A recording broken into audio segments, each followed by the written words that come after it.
Hello, hi, Assalamualaikum. So we are going to continue our lesson on the marginal costing and absorption costing for UMC 172 Basic Cost Accounting for Business Owner.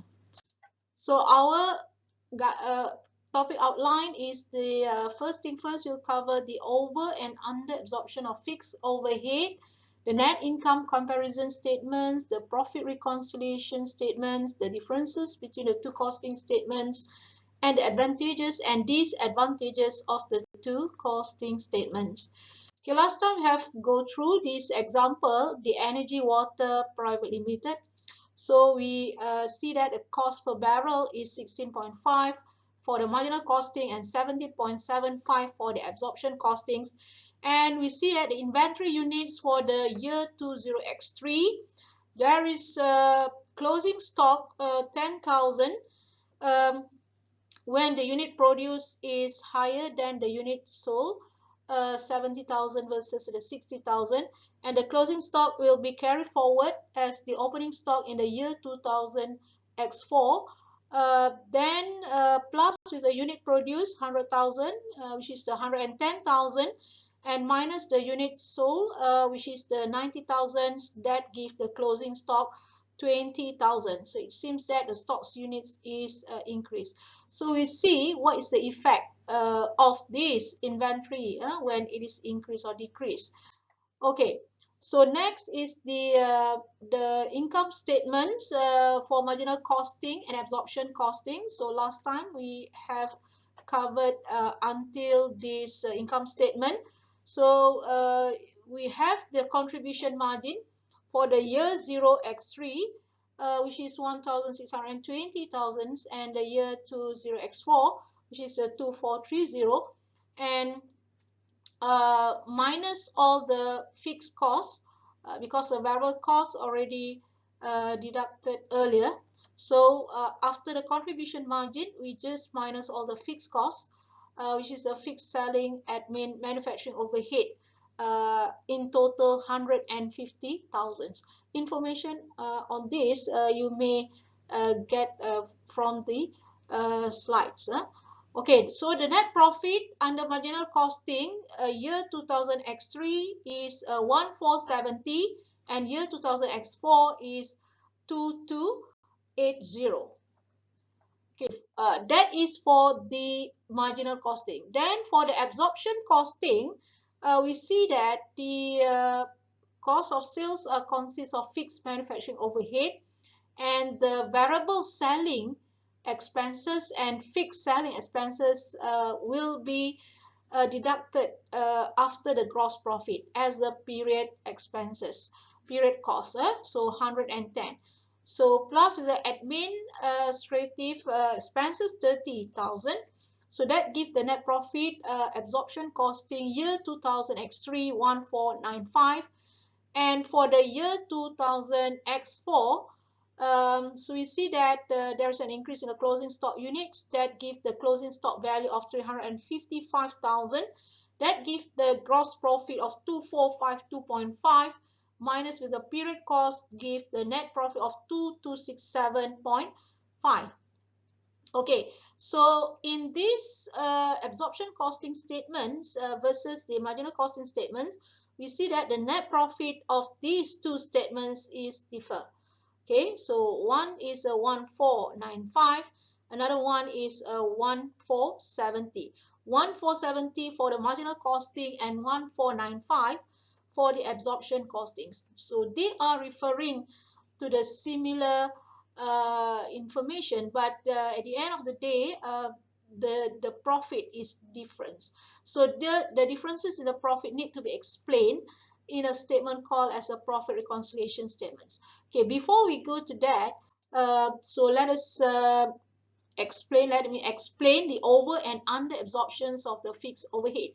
So this over and under absorption of fixed overhead occur because of the differences between the overhead absorbed as per absorption costing versus the actual overheads incurred as per marginal costings. So the overhead absorbed as per absorption costing is based on the fixed production overhead per unit multiplied by the unit produced. Whereas for the fixed overhead incurred in the marginal costing, so it is based on the budgeted levels um, for the budgeted fixed production overhead. So the differences in the accounting treatment for this fixed production overhead in both statements, that the reasons for the differences in the overheads incurred and absorbed in this marginal costing and absorption costing. So the overhead absorbed happen because the fixed production overhead absorbed is higher compared to the actual overheads incurred. So since this fixed production overhead is a cost, so it is higher, so that makes the profit is understated. So we have to add back to the profit and deduct from the cost of production. So opposite to the underabsorbed, so when the fixed production overhead is underabsorbed, that means the profit earlier on is overstated. So to make corrections, we need to deduct or less back to the profit, and we should add this underabsorbed to the cost of production. Okay, so looking at this example, we are using the previous figure on the net profit before adjustment in 20x3. We are getting 1495 for the profit for absorption costing. So overhead absorbed is 87.5. So this is the fixed production overhead per unit multiplied by the unit produced. Similarly to the year 20x4. So you are getting 125, and compare with the fixed production overhead incurred as per marginal costing, where it is based on the budgeted level. You can refer to the additional information number 1, where the manufacturing overhead costs are budgeted, the fixed manufacturing overhead costs are budgeted at 100,000 per unit.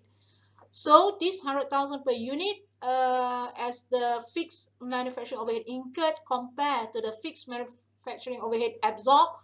So that gives the under absorbed in the year 20x3, 12.5. So we need to less back. So we need to less back, deduct from the profit. So that will give the net profit after adjustment 1482.5.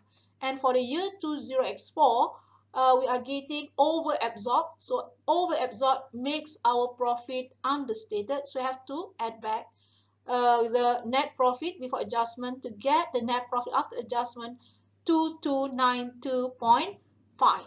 So you can see that the differences in the profit need to be explained in the profit reconciliation statement. Okay, before that, we want to identify the differences or the net income comparisons between the marginal costing and absorption costing.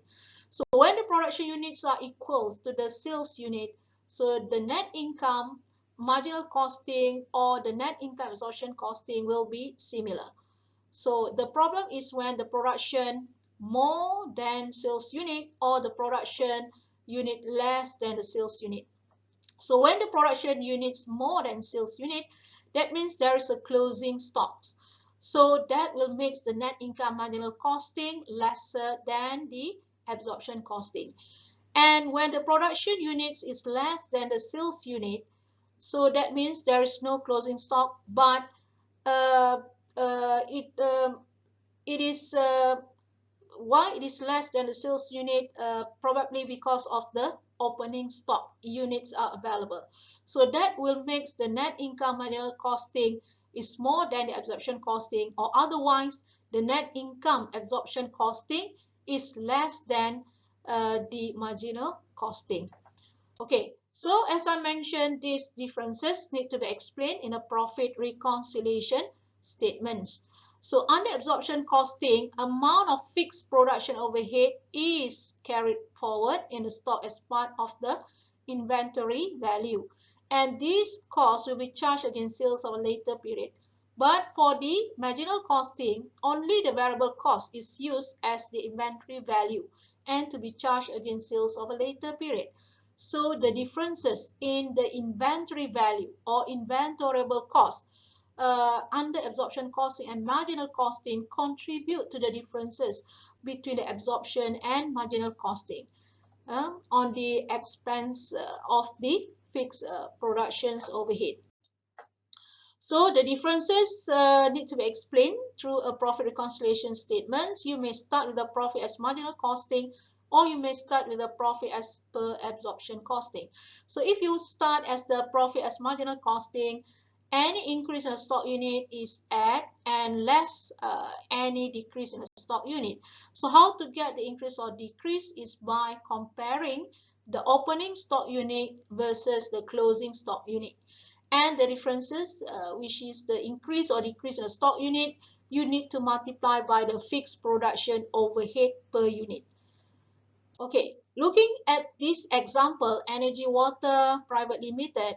So we are having the profit as per MC, year 2000 X3 1470, and we have increase in stock unit because we don't have the opening stock, but we have the closing stock of 10,000. So that considered as an increase in the stock unit of 10,000 multiplied by the fixed production overhead per unit 1.25, so it's 12.5. Together with the year 20x4 is also 12.5.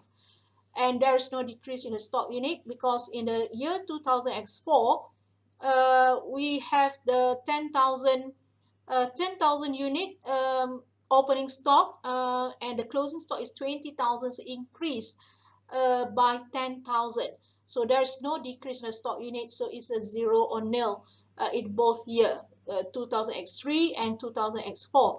So this increase in the stock unit is added to this profit as per MC, and automatically you will get the profit as per AC year 2000x3 1482.5 and year 2000x4 2292.5. Okay, so the differences between marginal and absorption costing. Under marginal costing, emphasize the behavior of costs, and thus costs are classified into variable and fixed costs. Contribution is the important feature. Production costs are based on the variable cost. The valuation of stock finished goods also is based on the variable cost. The fixed costs are treated as a period cost, so it's relevant for decision making. However, it is not acceptable for external reporting. For the absorption costing, so it is emphasized on a functional classification, and thus costs are grouped according to its function: production cost, administration cost, selling cost, and financial cost. So here the gross profit is the important feature, and the production cost will be based on the both fixed production cost and variable production cost, and known as a full cost. So the fixed production cost is treated as a product cost, whereas the non-production fixed costs are treated as the period cost.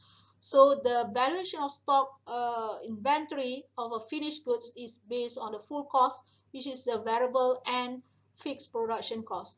However, this absorption costing is not relevant for a decision making, especially for the short-term decision making, but it is acceptable for the external reporting. Okay, on the advantages of the two costing statement, clearly that marginal costing, we have to calculate the contribution margins that enables the management to focus on the sales effort. And there's no over or under absorptions issues. We are separating the fixed and variable costs, and it's relevant for decision making. For the absorption costings, is emphasized on full cost methods.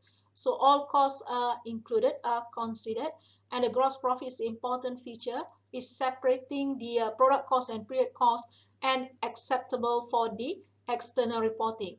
But the disadvantages of the two costing statements: marginal costing will contribute to the misleading because only variable costs are taken as the production cost, and the inventory value may be distorted under the valuation.